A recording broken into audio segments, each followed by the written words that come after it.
வணக்கம். லதா காமாட்சி நெல்லை பூஜன். இன்றைக்கி சனிக்கிழமை மார்னிங் பிரேக்ஃபாஸ்ட்டு. நேற்று பட்டாணி ஊற வச்சுருந்தேன். காத்தால வேக வச்சு சுண்டல், செவ்வாழைப்பழம், வெள்ளரிக்காய், கேரட்டு, பாதாம் பால். இதுதான் இன்றைக்கி மார்னிங் பிரேக்ஃபாஸ்ட்டு. மத்தியான லஞ்ச் மெனுவையும் பார்ப்போம், ஒன்று ஒன்றா பார்ப்போம். அடுத்து என்ன ரெசிபி பண்ண போகிறோன்னா கார்ன் சூப்பு.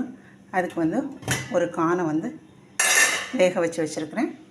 இப்போ இதை கொஞ்சம் ஆறினோடனே அந்த கார்னெல்லாம் தனியாக எடுத்துடலாம். இந்த கேரட் பீன்ஸ் மட்டும் நம்ம வெண்ணெய் போட்டு ஜீரகம் போட்டு நல்லா வேக வச்சுக்கலாம். அதுக்கப்புறம் ஒன்று ஒன்றா பார்ப்போம். வெண்ணெய் போட்டிருக்கேன், ஒரு 1/4 டீஸ்பூன் ஜீரகம் போட்டிருக்கேன். பொரிஞ்ச உடனே கேரட் பீன்ஸ் சேர்த்துக்கலாம். நான் இன்றைக்கி வெங்காயம் பூண்டு சேர்க்க மாட்டேன், சனிக்கிழமைங்கிறதுனால. சேர்க்காமலேயும் பண்ணலாங்கிறத பார்ப்போம்.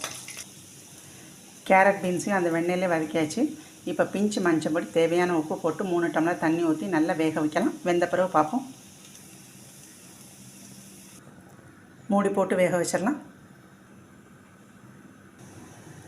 ஒரு சின்ன பச்சை மிளகா ரவுண்டாக கட் பண்ணியிருக்கேன்.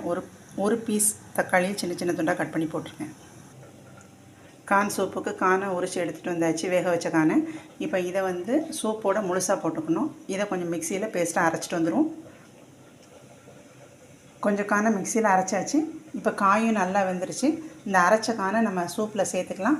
இந்த முழு கான் போட்டு சாப்பிடும்போது, சூப் குடிக்கும்போது, கடித்து சாப்பிடும்போது நல்லாயிருக்கும். அதனால் கொஞ்சம் முழுசாக சேர்த்துக்கோங்க. நல்லா கலந்து விட்டுக்கலாம். இப்போ முழு கானும் சோள மாவு கரைச்சி வச்சுருக்கேன், அதையும் கலந்துக்கலாம் சூப்போட. Corn soup ready. இப்போது ஃப்ரெஷ் க்ரீமும் பெப்பரும் போட்டு பரிமாற வேண்டியதான்.